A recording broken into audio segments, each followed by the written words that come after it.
I asked for an investigation of security at this penitentiary, as you know, and went immediately to see Mr. Civiletti to ask him to monitor the situation.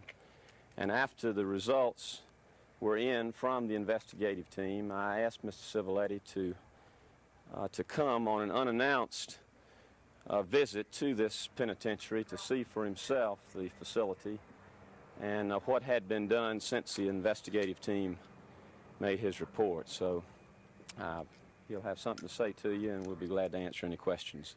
What did you find that? Good to see you all, and I'm glad to be able to have the opportunity to come and visit the Atlanta Penitentiary, which I had never seen before. My purpose in coming was to, one, assess in an unannounced way some of the written information. There's no question Bureau of Prisons must close it down sometime in the reasonably near future. But in the meantime, we have an obligation, we in the Justice Department and the Bureau of Prisons particularly, have an obligation to try to make it as safe as possible for these inmates who are in our care and custody, and to make sure that we have a staff that has the highest integrity, and to the extent possible also, of course, prevent any breakouts or danger to the community at large. I think that over the last 6 months at least, substantial progress has been made in the institution, and I'm going to review, when I get back to Washington, review what I've seen and what some of my aides have seen.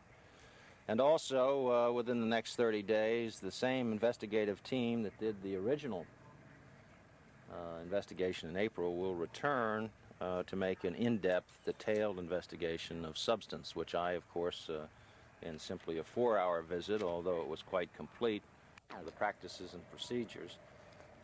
But some of the outstanding things that have been done since April, in accordance with the recommendations, are the interior control gates and interior control fences, number one. Two, the pass and control movement system of the inmates, which was non-existent prior to that time, although there were designated areas for involvement. Number three, the metal detection 4 units that have been installed. Number four,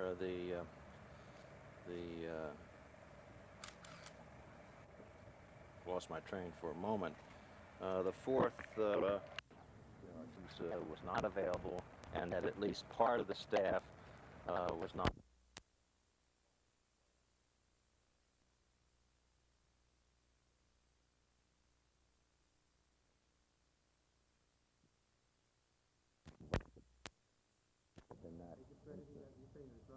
I said I'm not surprised by the assertion. What is being done to, first of all, determine whether it's true, and second of all, to change that if it is true? Well, before his testimony, of course, there are continuing investigations, criminal investigations within all institutions. There are investigations by DEA agents and by FBI agents. Any indictments against any of the people here? Why was the? Do you expect indictments of? With regard to the contraband, is what I was talking about. I'm talking about John Carroll and indictments, as you know, of a good many people here, and as I understand. We'll know exactly what course of action, if any, might be taken. By and large, you're correct, but there is some ongoing investigation at the present time. Is this an investigation by prison personnel? No, it's not. By who? It's by the U.S. Attorney's Office in Atlanta in conjunction with the Federal Bureau of Investigation.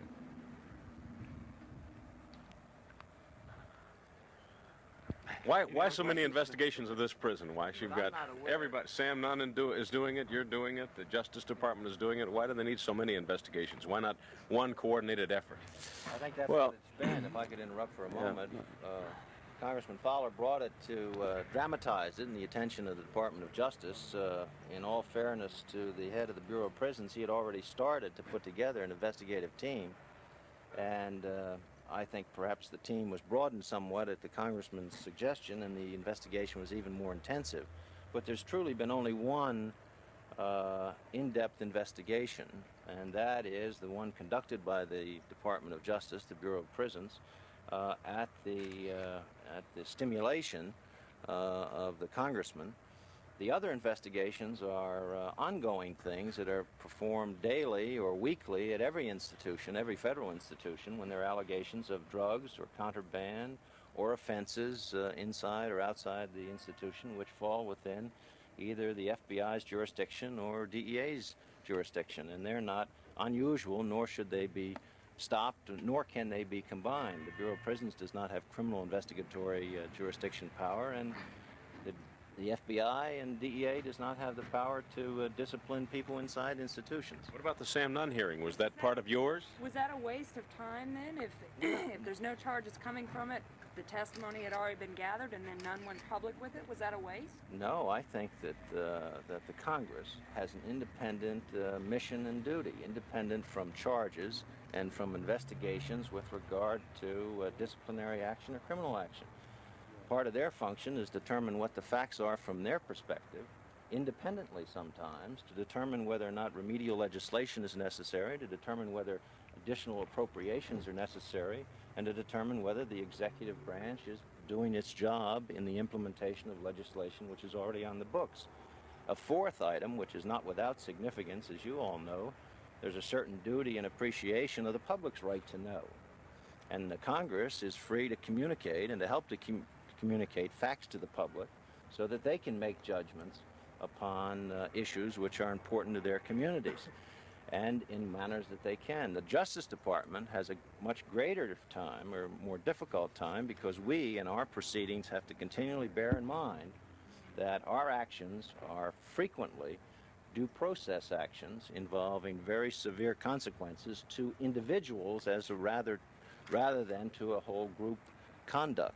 And so therefore, we have a much more difficult time in making press announcements or conducting public informations, and Congress fulfills that role very well. Let me support what the Deputy Attorney General said. When, after 9 murders had taken place here, no public official, local, state, or federal, had expressed any public concern of how these things could continue to occur in an institution of this sort. I expressed that concern. An investigative team was put together at the highest levels of our government. They came and made an investigation, and while these recommendations were underway, Senator Nunn, who has a subcommittee in the Senate that had been looking into contraband, a very narrow part of the overall process, talked to me about coming to Atlanta. I urged him to do it. I asked him not to limit it to just contraband and drugs, which we